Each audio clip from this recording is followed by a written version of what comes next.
भारतीय संगीतसृष्टीत एक असा आवाज होता जो काळाच्या पलीकडे जाऊन प्रत्येक पिढीच्या मनात घर करून गेला. तो आवाज म्हणजेच आशा भोसले.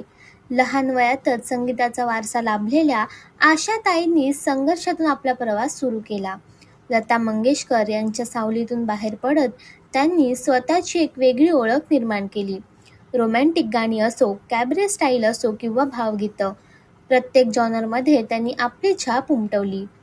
पिया तू अब तो आजा, दम मारो दम, चुरा लिया है तुमने ही गाणी आजही तितकीच रिफ्रेशिंग वाटतात. R.D. बर्मन यांच्यासोबत त्यांची जोडी म्हणजेच संगीत विश्वातील एक सुवर्ण अध्याय. 20हून अधिक भाषांमध्ये हजारो गाणी गाणाऱ्या आशाताईंना पद्मविभूषण सारखे अनेक मानाचे पुरस्कार मिळाले. त्यांचा आवाज फक्त गाण्यापुरता मर्यादित नव्हता, तर ती एक भावना होती, एक आठवण होती आणि एक इन्स्पिरेशनही होतं.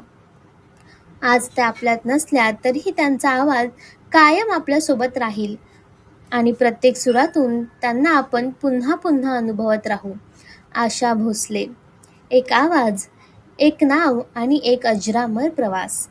लॅमलाईट मराठीकडून आशा भोसले यांना भावपूर्ण श्रद्धांजली.